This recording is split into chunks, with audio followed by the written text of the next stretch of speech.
Sejam todos muito bem-vindos ao Que Comenta Obras na Copa. Estamos a poucos minutos de mais uma conversa que envolve futebol, BIM, construção civil e também Copa do Mundo.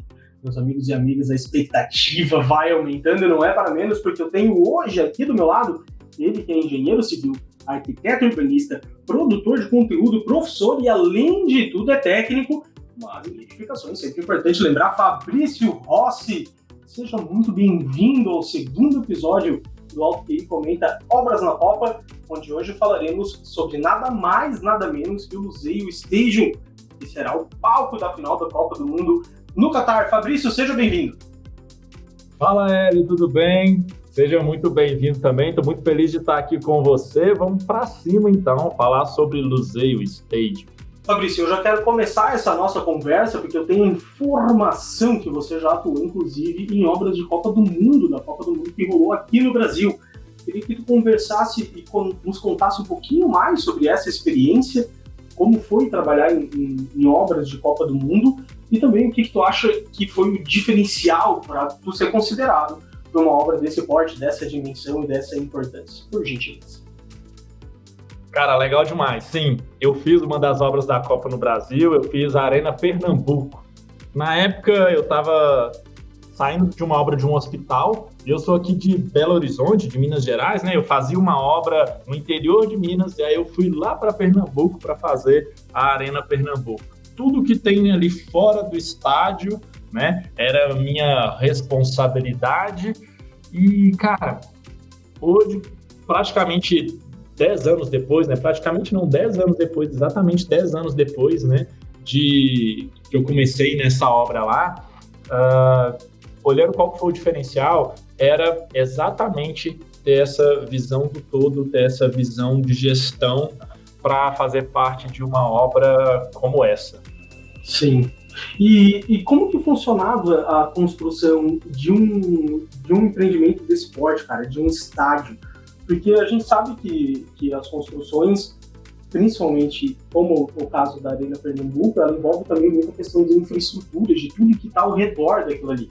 Na abertura tu já nos explicou que tu trabalhou também em tudo que estava em volta, mas eu gostaria que tu entrasse um pouquinho mais nisso, se tu ficou com a parte de execução em projeto, se tu só executava os projetos que já vinham, como que era essa operação, como que era o envolvimento de todo mundo nisso? Legal. Como que funcionava, Hélio? A gente era já a parte de execução. Então, toda aquela parte de ter os projetos para executar a obra, teoricamente, ela já estava toda pronta e não era a nossa responsabilidade. Então, o que eu fiz dessa parte, tudo que é fora do estádio? Olha que legal. Estrada de acesso ao estádio, conexão, integração dessa estrada de acesso com uma rodovia, uma BR, né? Que era a BR-408. E aí, nessa estrada, a gente tinha pontes, viadutos elevados, passagens inferiores e ainda tinha a conexão com o BRT que vinha lá do centro de Recife, tá? Que era a parte de transporte público para chegar até ao estádio. Então, a gente era responsável por toda essa parte de infraestrutura e chegar até lá dentro do estádio, conectando o centro da cidade até a parte de rodovia. O estádio ficava às margens de uma rodovia, né? Só que é uma estrada que não existia, então a gente tinha que fazer essa conexão. Então, é muito importante, quando a gente fala em estádio, a obra do estádio só apenas em si, ela não significa nada. Assim, como é que eu posso dizer? A parte de infraestrutura, o entorno, é tão importante quanto o estádio, tá? É muito importante levar isso em consideração, porque, cara, ter um estádio lá sozinho, isolado, e não ter como chegar ou sair dele, e não ter toda uma infraestrutura, né? E essa infraestrutura não é só a parte viária, tá? Tem toda uma infraestrutura que a galera não pensa.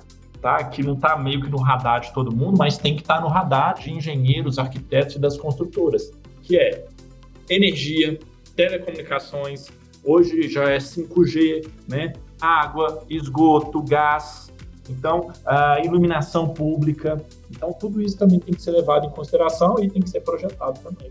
Vamos falar então do Luzeio Stadium, este que será o estádio que vai receber, entre outros jogos, a final da Copa do Mundo, tem uma capacidade de 80 mil lugares, e a gente tem um estudo de caso desse estádio que foi assinado pelo Ambrósio Gomes Morales e Keyon Jones Sykes. Então, Keyon, se você estiver assistindo ao nosso vídeo e eu não tiver pronunciado corretamente, por favor, me perdoe. Mas a ideia é que eles trouxeram esse estudo de caso com lições aprendidas no estádio que vai abrigar o final da Copa do Mundo em 2022, que é justamente o Lusail Stadium. E eu gostaria que a gente fizesse um paralelo com a tua experiência da Arena Pernambuco, Fabrício, porque a gente tem ali, ele foi construído ali em 2013, por aí, a Arena Pernambuco, mas eu acredito que os projetos tenham sido um pouco antes disso. E aí a gente tem um paralelo de quase 10 anos ali de aprendizado do antes e o depois. Seria legal a gente trazer um paralelo sobre como que foi a tua experiência lá no ano de 2013, onde a gente tinha talvez uma metodologia de construção um pouco diferente do que a gente tem hoje no Brasil, não tanto, é verdade, mas principalmente com esse comparativo, esse paralelo com essa construção lá no Catar, onde o BIM, a metodologia BIM, ela é essencial, ela é fundamental. Participe desse princípio de que o BIM era o único método, a única metodologia viável para a construção. Vamos fazer um pouquinho desse paralelo para trazer essa ideia de como era e as lições que foram aprendidas nesse artigo. Legal, Hélio. Olha só, lá há 10 anos atrás, quando a gente já estava executando, então você vai ter projetos ali que eram de 2011, outros também que eram de 2012, que às vezes a gente executou algumas coisas que o projeto estava chegando para a gente executar, e enfim, teve algumas coisas que o projeto chegou e a gente já tinha executado também. Nada foi feito em BIM, nada. Então, assim, em uma década, a gente saiu de nada para BIM para fazer um full BIM, né? Igual a gente tem aí no Lusail Stadium. Então, isso ajuda muito no seguinte, em você ter um modelo, tudo foi modelado antes. Então, você tem, além de você ter um modelo tridimensional, onde estão todas as disciplinas ali dentro, fica muito mais fácil de você ver problemas e oportunidades de melhoria e de eficiência na fase de projeto. Então, hoje com o BIM, você consegue fazer uma concepção arquitetônica já pensando no custo e vendo isso no seu modelo. Do que antes era muito difícil de você ficar vendo isso em CAD, de você ficar vendo isso em 3D, de você ficar trabalhando isso separadamente. Tá? Então, ainda estou utilizar a ferramenta BIM para você ter economia de custo na fase de projeto. Tá? Muito bem. E aí, depois vem aquele, mas e as compatibilidades, né? Você vai conseguir compatibilizar tudo isso. Legal, isso é a parte mais simples de você conseguir enxergar o modelo em BIM, né? Só que isso também vai trazer uma redução de custos, por quê? Olha que legal. Tudo que você tiver que decidir em obra, ele vai te custar mais caro, ele vai te custar mais tempo e ele vai te custar mais, ele vai te dar mais dor de cabeça para resolver. Às vezes vai ter que envolver mais pessoas, às vezes vai ter que envolver algum recurso técnico, entendeu? Às vezes você vai ter que fazer um desvio ali que vai ficar mais caro. Agora, quando você tem um projeto, que aí você consegue modelar tudo, você consegue tomar decisões na fase de projeto, o que vai acontecer? Vai ficar mais barato e vai ser menos custoso para você e para a sua equipe. Por quê? Na fase de projeto, então você está tomando decisões pensando em fazer melhor. Na fase de execução, se você tiver que resolver um problema, se você tiver alguma coisa para resolver, se você tiver alguma interferência, você vai usar a engenharia para resolver um problema causado e não para pensando em solução. Mas só assim, Fabrício, mas isso são só 2 palavras, velho. Na prática, meu Deus do céu. Na prática, velho, tem um desgaste filho da mãe, velho. E às vezes de passar semana tem como resolver um problema. Eu tive isso lá na obra. Na Arena Pernambuco, inclusive, tu trouxe aqui agora de que algumas alterações de projeto, quando chegava, tu já tinha construído. É isso mesmo? Foi isso que aconteceu na Arena Pernambuco? Aconteceu algumas coisas assim, e até para deixar claro e as pessoas ficarem tranquilas, não é nada de tipo assim, não, executei um pilar e a faixa de aço estava errada, colocou em risco de segurança estrutural. Não é nada disso, tá? Mas às vezes assim, mudava um detalhe por exemplo, de uma barreira New Jersey, sabe? Uma barreira para veículo. Mudava um pouco o raio de acesso a uma rotatória ou um braço de acesso à pista. Aí, tipo assim, mudava, tinha uma alteração de raio, eu já tinha feito antes com outro raio, sabe? Algumas coisas assim, né? E, por exemplo, às vezes, quando a gente fez uma ponte, não deixaram lugar para passar uma adutora de 300 milímetros. Passava uma adutora de 300 milímetros, não sei se era 300 ou 400, numa ponte que não estava previsto. E aí o pessoal chegou e falou assim, e aí, agora a gente tem que passar. E aí não tinha como passar. E aí quando chegou o projeto, a gente já tinha resolvido, a gente pegou uma parte da ciclovia. Passou sobre a ciclovia. Aí ficou aquele trem esquisito lá, sobre uma ponte, no meio da ciclovia tinha uma adutora. Sim, e é justamente isso casa com o que a gente vem conversando também no outro episódio, em que a mente, vamos dizer assim, a estratégia do engenheiro, ele faz muito mais sentido, ou ele tem muito mais retorno, principalmente na fase de projeto, de usar a engenharia na hora que se está planejando para se chegar à melhor conclusão. Porque como tu mesmo trouxe, depois que já está executado, depois que já está na execução, essa capacidade de fazer diferença com o pensamento estratégico, ela é reduzida por uma redução de problemas, de solução de problemas. Então, eu vou solucionar um problema. Então, além de subutilizar todo o potencial de uma mente que pensa mesmo de uma maneira para a resolução de alguns problemas de engenharia, também traz o estresse, né, para a equipe que parece que está sempre trabalhando para resolver problema. Não sei se tem isso também, Fabrício. Cara, quando você tem projetos ruins em obras grandes, a equipe sempre vai começar a colocar a culpa no projeto.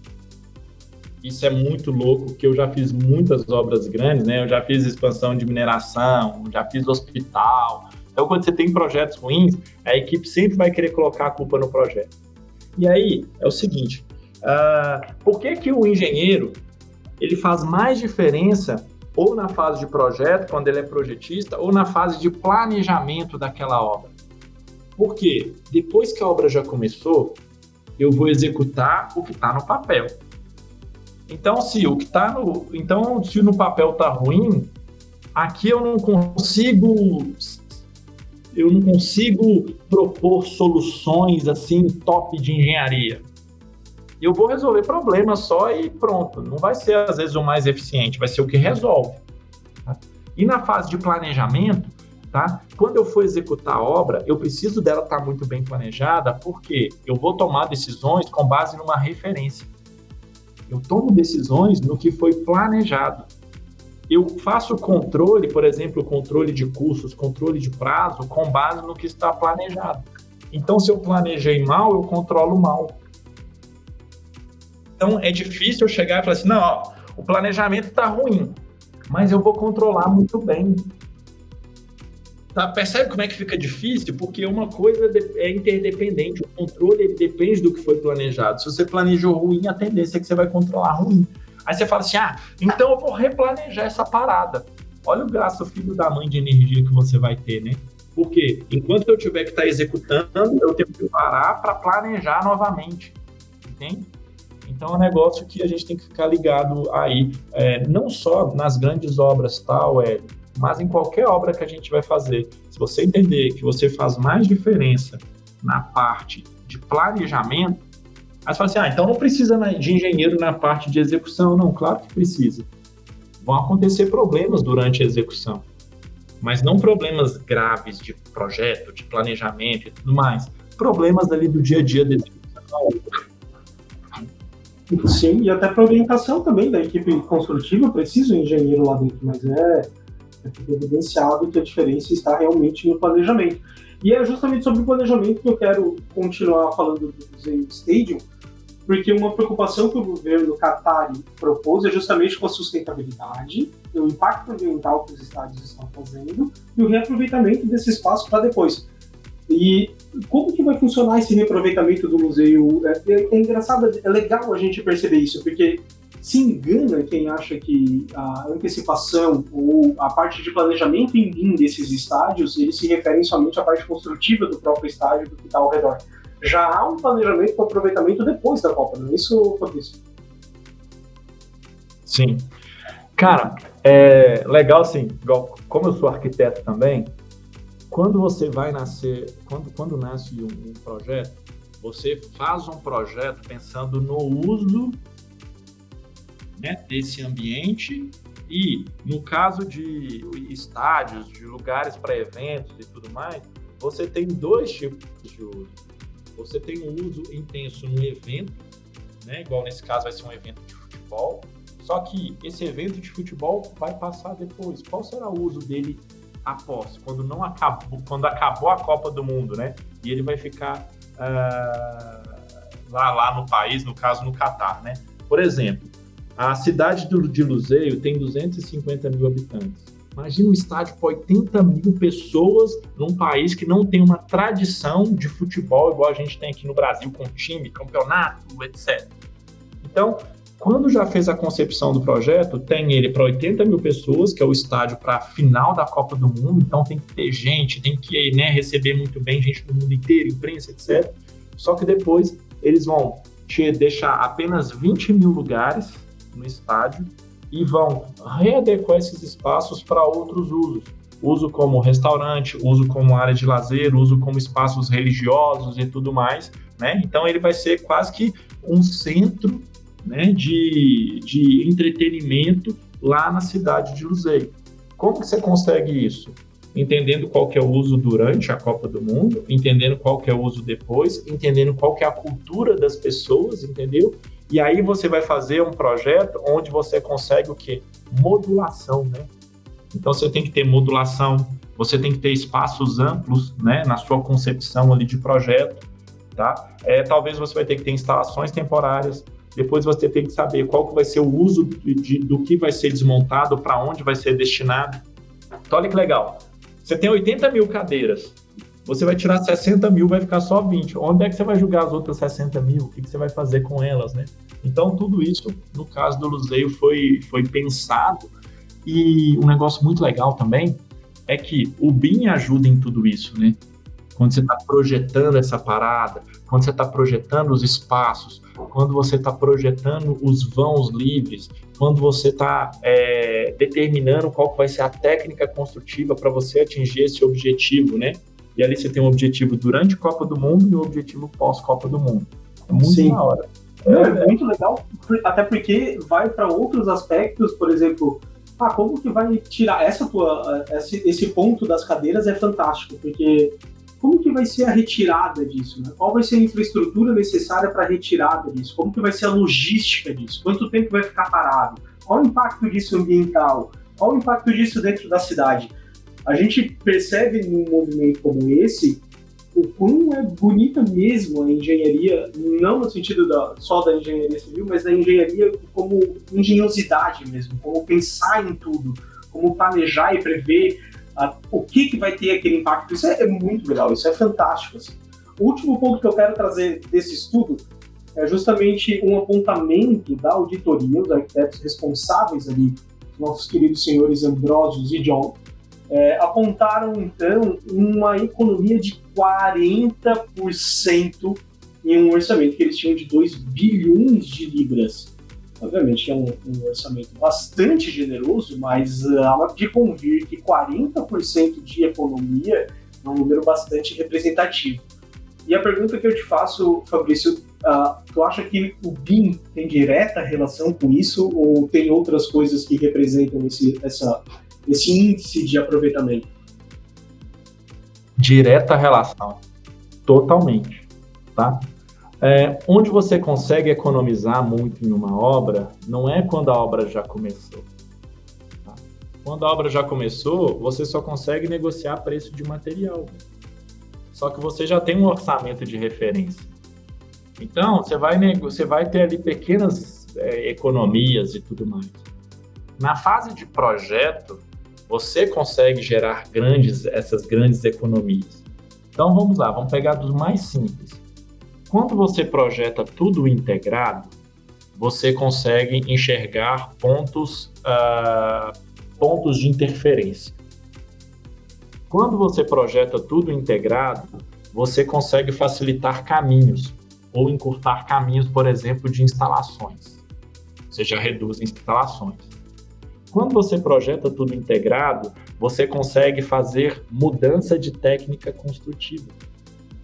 Então, você consegue, através de ter dentro de um mesmo projeto, se for possível, fazer uma alteração de técnica construtiva, você tem o mesmo resultado com uma técnica construtiva que ela é mais barata, ela tem o mesmo desempenho, um desempenho muito próximo, um desempenho que atende, e ele é mais barato.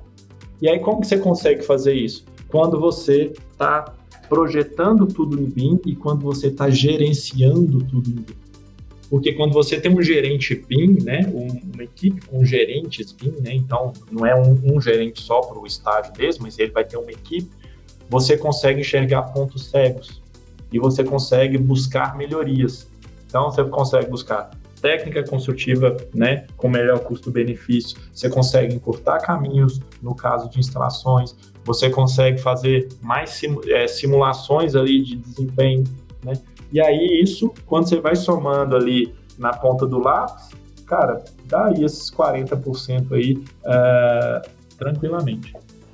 É verdade, cara, é a simulação que permite justamente essa inteligência por trás das informações dos métodos construtivos que permite esse índice.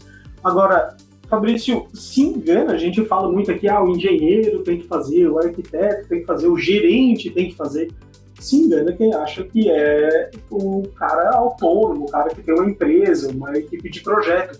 Eu trago essa nossa reflexão para a gente lembrar que isso se aplica, obviamente, às construtoras também. Porque às vezes pode parecer que estão imunes a esse tipo de orientação, de metodologia, de aplicação, de experiência, mas a verdade é que as construtoras que pegam esse tipo de obra precisam estar cientes que essas mudanças têm que ser feitas dentro disso também, né? Essa mudança desse paradoxo, essa mudança desse fluxo de metodologia que traz mais resultado visível, como a gente viu nesse estádio, precisa ser feito nas construtoras também, não?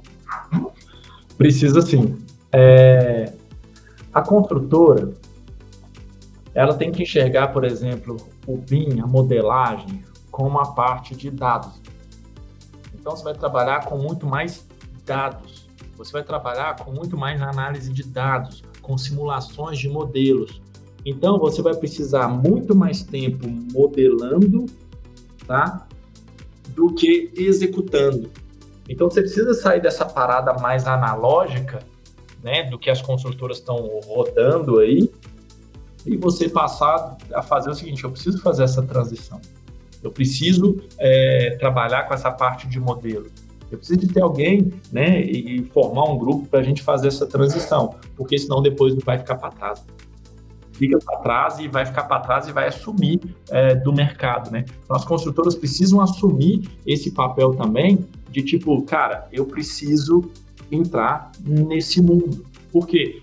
Não só pela economia, mas também pela sobrevivência de mercado, tá? E não enxergar, por exemplo, o BIM só como, tipo assim, é um modelo que me sai os quantitativos. É um modelo que... não, o BIM é eu projetar e qualquer mudança que eu fizer muda em tudo e vai ficar mais rápido. É muito limitado. A construtora que pensa assim está pensando muito limitada. Ela tem que enxergar isso como, cara, isso é a base de dados, onde eu vou tomar decisões com base em dados, né? E fazendo uma análise, fazendo uma analogia, né? Hoje, por exemplo, com a parte de internet, a internet ela está toda tomando decisões com base em dados de comportamento do usuário, funis de vendas com base em comportamento do usuário, movimento dos usuários e tudo mais. Então, tudo isso são dados. e a gente consegue ter esses dados também dentro dos modelos, né? Aí a gente já está evoluindo aí um pouco mais, as construtoras têm que pensar exatamente nisso, tá? Tem alguns casos aqui no Brasil legais, agora tem muita gente também que está pensando, igual eu falei, não, o BIM é só um modelo, e se eu tiver que fazer uma alteração no negócio já altera tudo, ou então, tipo assim, eu modelo e sai quantitativo. É muito mais, né, cara? Não há outro caminho para uma evolução construtiva senão o BIM, cara.